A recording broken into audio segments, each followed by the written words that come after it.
সর্বশেষ যে কথাটি বলে শেষ করে দিব সেটা হচ্ছে যে জাতীয় মসজিদ বাইতুল মোকাররম মসজিদের ইমাম সাহেব রয়েছে আল্লামা মালিক সাহেব, তিনাকে যে গালিগুলাজ করা হয়েছে, খারাপ কথা বলা হয়েছে, তিনি একটা ফতোয়া দিয়েছিলেন, একটা মাসআলা বলেছিলেন যে কখনো ঈদে মিলাদুন নবী বলতে তৃতীয় কোনো ঈদ কোরআন হাদিসের ভিতরে প্রমাণ পাওয়া যায় না। এটা তিনি ঠিক বলেছিলেন, এর ভিতরে কোনো ভুল ত্রুটি নাই। কারণ ঈদে মিলাদুন নবী সম্পর্কে কোনো হাদিস বা কোরআন থেকে কোনো দলিল কেউ দেখাইতে পারবে?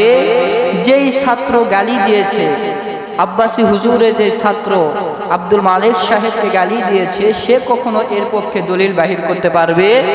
এখন দলিলের দিকে আমরা পরে যাব। সর্বপ্রথম যে মেন কথাটা হচ্ছে, সেই কথা হচ্ছে যে কে মিলাদ করলো, কে কিয়াম করলো, কে ঈদে মিলাদুন নবী পালন করতেছে, এগুলো আমরা দেখব না। কারণ আপনি তো নামাজই পড়েন না। যেই ব্যক্তি নামাজই পড়ে না তার জন্য কখনো ঈদে মিলাদুন নবী থাকতে পারে? জোরে বলেন, থাকতে পারে?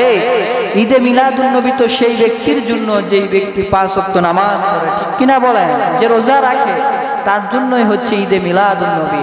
যে রাসূল সাল্লাল্লাহু আলাইহি ওয়াসাল্লামকে মহব্বত করে, রাসূলকে ভালোবেসেছে, রাসূলের সমস্ত আখলাক চরিত্রগুলো অন্তরের ভিতরে ধারণ করেছে, তার জন্যই হচ্ছে ঈদে মিলাদুন নবী, ঠিক কিনা বলেন?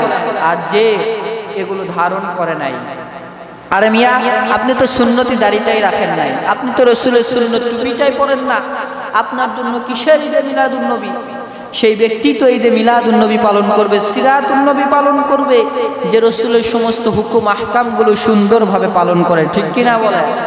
আর আমরা সামান্য ছোট্টখাট্ট বিষয় নিয়ে ঝগড়া বিবাদের মধ্যে লিপ্ত হয়ে যায়, মারামারি করা শুরু করে দেয়, ঝগড়া করা শুরু করে দেয় সামান্য ছোট্টখাট্ট বিষয় নিয়ে।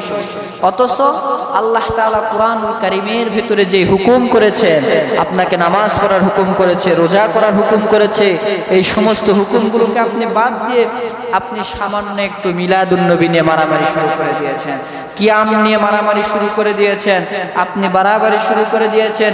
আরে ভাই, কোরআন হাদিসে যেগুলো পাওয়া যায় না সেগুলো বাদ দেন না, সমস্যাটা কি? আপনি তো কোরআনে যেটা পাওয়া যায় সেইটাই মানেন না, আপনি নামাজ পড়েন না, রোজা রাখেন না। যেটা মেন বক্তব্য হচ্ছে, যেইটা আল্লাহ তাআলা ফরজ করে দিয়েছে, এইটা আপনি মানার আগে, এইটা আপনি মানার পরে আপনি সমস্ত মিলাদুন নবী মানেন, সিরাতুন নবী মানেন, আমাদের কোনো বাধা থাকবে? কিন্তু আপনি মিলাদুন নবী মানেন, কিন্তু আপনি রাসূলের আদর্শ মানেন না। আপনি মিলাদুন নবী মানেন, নামাজ পড়েন না।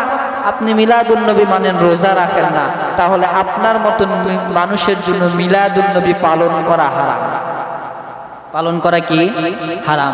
আপনি বলেন তো, আপনি নামাজ পড়েন না, আপনি মিলাদুন নবী একদিন পালন করে জান্নাতে যাবেন নাকি?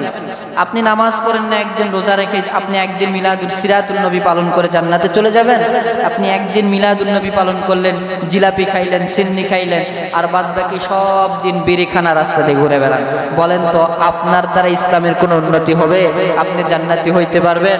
আপনাদের জন্য আমার বক্তব্য হচ্ছে, আমার মসজিদের মুসল্লিদের জন্য বক্তব্য হচ্ছে, আপনারা কখনো মিলাদুন নবী, সিরাতুন নবী এগুলো নিয়ে মারামারি করবেন, মিলাদকে আপনি মারামারি করবেন, কখনো করবেন না। আপনি আগে ফরজ নামাজ 5 ওয়াক্ত ভালো করে পড়েন, এরপরে এগুলো চিন্তা করেন।